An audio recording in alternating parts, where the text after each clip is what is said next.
deixar um espacinho aqui para o nosso editor pegar e colocar ali uma ediçãozinha bem legal para a gente dar uma visualizada nas questões e se precisar fazer as anotações, prepara o caderninho aí, aquele bem especial que é para a gente revisar momentos antes da prova lá, tá? Questão número 1, então.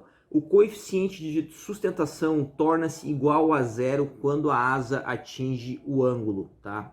Então a gente tem as respostas ali, ângulo crítico, de stall, de ataque nulo ou de sustentação nula. Lembra então, ângulo de sustentação nula é o que vai garantir para a gente que o nosso coeficiente de sustentação ele é igual a zero. É nesse momento. No caso do ângulo crítico, a gente sabe que a sustentação está se tornando máxima, ângulo de stall também, e a gente tem o ângulo de ataque nulo ali, e o ângulo de ataque nulo a gente sabe que dependendo da situação, ele pode estar gerando uma sustentação positiva, pode estar gerando um coeficiente de sustentação.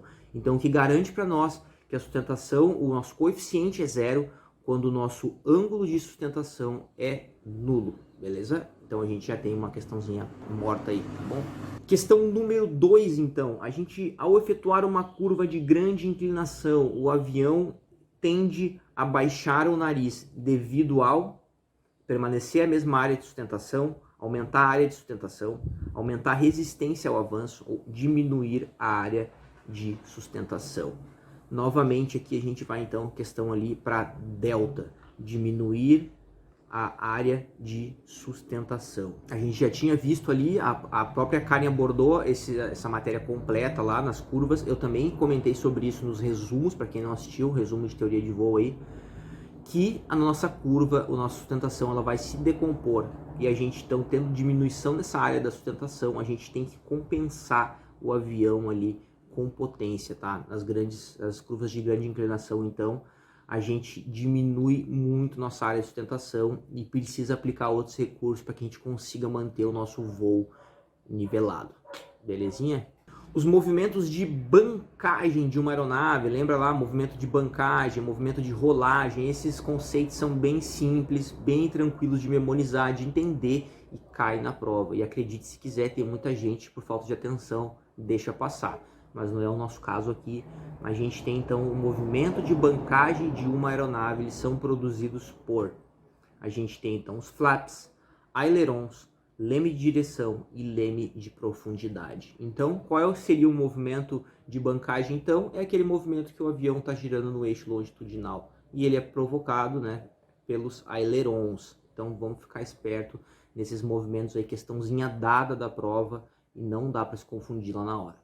Número 4, então, diedro, enflechamento, efeito de quilha, efeito de fuselagem, distribuição dos pesos, são dispositivos que produzem glissada, estabilidade lateral, estabilidade longitudinal ou estabilidade direcional.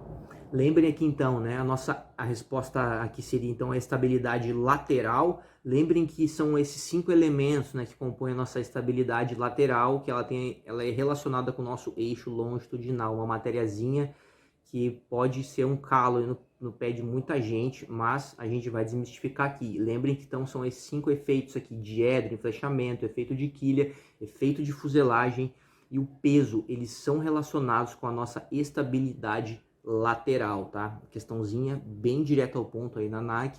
Questão comum aí também, a nossa próxima aqui, prova de PP e de PC também cai, tá? Conceito básico aí, a teoria de voo, lá no início da aula, a questão acaba se repetindo ali, ó.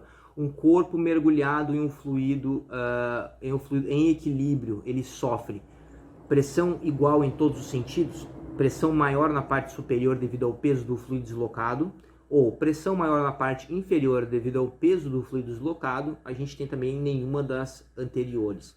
Aqui a gente tem então ali, para não causar mais confusão na cabeça das pessoas, pressão igual em todos os sentidos, tá? Então a gente tem ali o corpo, está mergulhado no fluido, em equilíbrio, ele vai sofrer pressão igual em todos os sentidos. Vai estar lá, inclusive, na resposta de vocês, provavelmente na alfa mesmo, tá? Para vocês nem perderem tempo procurando a resposta. Até isso eu já estou dando aí de lambuja para vocês.